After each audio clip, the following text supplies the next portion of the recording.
আচ্ছা, আমি এখানে শহীদ মাসুম মিয়ার ফ্যামিলি মেম্বারদের দেখতে আসলাম, ওনার কবর জিয়ারত করলাম। তো আসলে বাংলাদেশে গত জুলাই আগস্টে যে গণ অভ্যুত্থানে যে যারা শহীদ হয়েছেন তাদের তাদের আসলে আত্মত্যাগের বিনিময়ে আসলে আমরা আজকে দায়িত্বে আছি। আমি আজকে একটি গভর্নমেন্টের মিনিস্ট্রিয়াল রোলে আছি। আর বাংলাদেশ দ্বিতীয়বার মতো মুক্ত হয়েছে, স্বাধীন হয়েছে। তো আসলে আমি মনে করি যে আসলে আমাদের যেই ঋণ আছে শহীদদের প্রতি, এটা আসলে আমরা শোধ করতে পারবো না, কিন্তু আমরা তাদের সাথে সম্পর্কটা রক্ষা করতে পারি, তাদের পরিবারের সাথে সম্পর্কটা রক্ষা করতে পারি। তাদের যে স্পিরিট আছে, যে স্পিরিটের কারণে আওয়ামী লীগ সন্ত্রাসীরা তাকে, আমি শুনতে পেলাম ওনাকে হচ্ছে মেরে ফেলছে, লিঞ্চিং করে, মব লিঞ্চিং করে মেরে ফেলছে, সবাই মিলে একসাথে পিটিয়ে। তো আমার কাছে মনে হয়েছে যে এটা এইভাবে যে সন্ত্রাসী কায়দায় খুনগুলো হয়েছে এবং নিপীড়নগুলো হয়েছে, এবং আমাদের এখনও কয়েক হাজার আহত এখনও হাসপাতালে আছেন, বিভিন্ন জায়গায় তাদের সুস্থ হতে আরও সময় লাগবে, দীর্ঘ সময় লাগবে।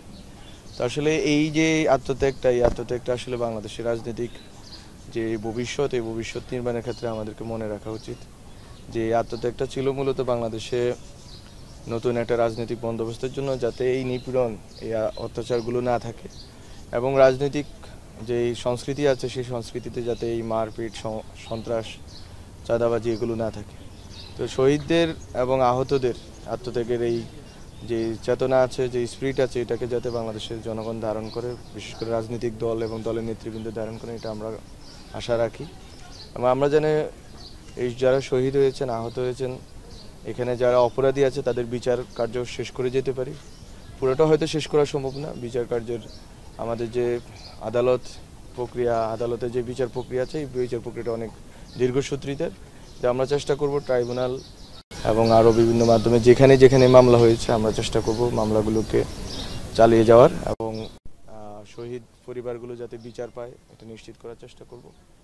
এবং শহীদদের আকাঙ্ক্ষার যে বাংলাদেশ, এটা নির্মাণের জন্য আমাদের বর্তমান অন্তর্বর্তীকালীন সরকার যে চেষ্টাগুলো চালিয়ে যাচ্ছে, আমরা মনে করি বাংলাদেশের জনগণ এটার সাথে আছে, এই স্পিরিটের সাথে আছে এবং আমাদের সাথে আছে। এবং রাজনৈতিক দলগুলো যদি সর্বোচ্চ সহযোগিতা করে এবং সদিচ্ছা প্রকাশ করে সবাই মিলে, তাহলে আমরা মনে করি যে আমরা একটা নতুন বাংলাদেশ গড়তে পারবো। অন্তত পুরোটো কাজ না হলেও আমরা অন্তত ভিত্তিপ্রস্তরটা স্থাপন করে যেতে পারবো, এবং শহীদদের আত্মত্যাগের বিনিময়ে যে নতুন বাংলাদেশের স্বপ্ন, তারাও হয়তো দেখেছেন, মৃত্যুর পূর্বে হয়তো ভেবেছেন যে বাংলাদেশে ওনাদের আত্মত্যাগের বিনিময়ে হাসিনার বিদায় হবে এবং নতুন বাংলাদেশ হবে। আমরা মনে করি সেই স্বপ্নটা বাস্তবায়ন করে যাওয়াটাই আমাদের একমাত্র লক্ষ্য হওয়া উচিত। তো আমি আজকে ওনার কবর জিয়ারত করলাম, এবং আমি আশা রাখি যে বাংলাদেশে যেখানে যেখানে শহীদ ফ্যামিলি আছে তারা সুরক্ষিত থাকবেন এবং তারা মানুষের সম্মান শ্রদ্ধার মধ্যে থাকবেন, এবং যারা আহতরা আছেন তারা দ্রুত সেরে উঠবেন এবং বাংলাদেশ বিনির্মাণের ক্ষেত্রে তারা তাদের বুদ্ধি, প্রজ্ঞা, শক্তি দিয়ে ভূমিকা রাখবেন, এবং আমরা বাংলাদেশের জনগণকে সাথে পাবো আমাদের যে যতটুকু সময় আমরা আছি।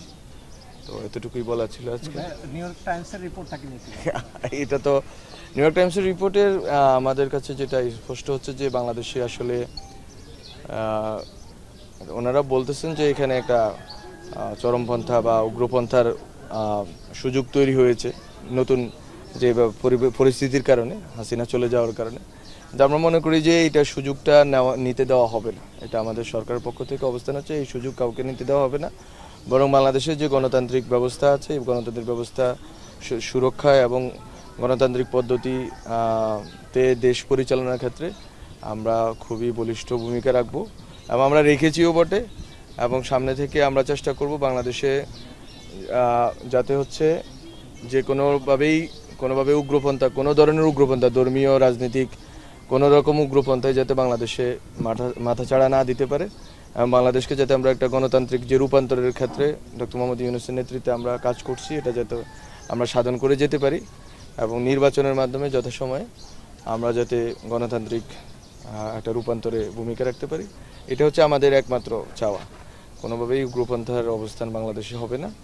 আর এক্ষেত্রে সরকার আলোচনা করেছে, অনেক সময় সতর্কতা দিয়েছে, কিন্তু আমরা মনে করি যে আমরা যদি দেখি যে আসলে আলোচনা এবং সতর্কতার মাধ্যমে সমাধান হচ্ছে না, তাহলে আমরা হার্ডলাইনে যাব এবং সেটা খুব শীঘ্রই যাব যদি আমাদের সেই পরিস্থিতি আসে এবং আমাদের কথা যদি বিভিন্ন কমিউনিটি যদি না শুনে এবং আমাদের সাথে যে ডায়ালগের সম্পর্কটা যদি রক্ষা না করে। একটা রাষ্ট্রের যেই সুযোগ অনেকেই পেয়েছেন, কিন্তু সুযোগের যদি সদ্ব্যবহার না করে যদি কেউ সুযোগের যদি দুর্ব্যবহার করেন এবং যদি সুযোগ কাজে লাগিয়ে যদি দেশকে অস্থিতিশীল করার চেষ্টা করেন, আমরা অবশ্যই হার্ডলাইনে যাব। ঠিক আছে, আমাদের একটাই কোশ্চেন নেওয়ার ছিল, বেশি আর কোশ্চেন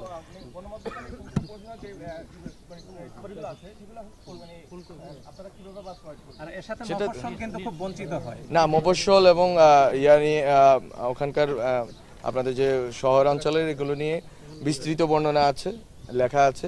মাত্র তো এটা আসলো যে সংস্কার যে কমিশনের পর্যালোচনা এবং তাদের প্রস্তাবনা। আমরা এটা স্টেক হোল্ডারদের সাথে বসে আমরা এটা আগাবো এবং আমরা যতদিন আছি এর ভিতরে আমরা চাইবো যে কিছু গুণগত সংস্কার করে যাওয়ার জন্য। আজকের জন্য এটা। ধন্যবাদ। মাইক্রোফোন গুলো নিয়ে নাও, মাইক্রোফোন গুলো।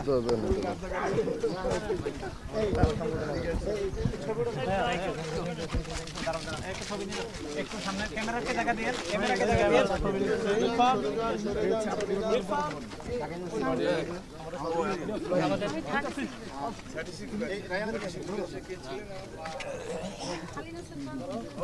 রায়হান এদিকে ফিরতে হবে। একটু চাপ দিয়ে পিছনে থেকে রায়হানের ধাক্কা দেন পিছনে।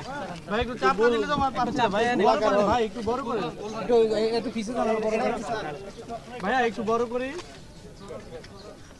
মোবাইলটা সরাই না প্লিজ। ঠিক আছে।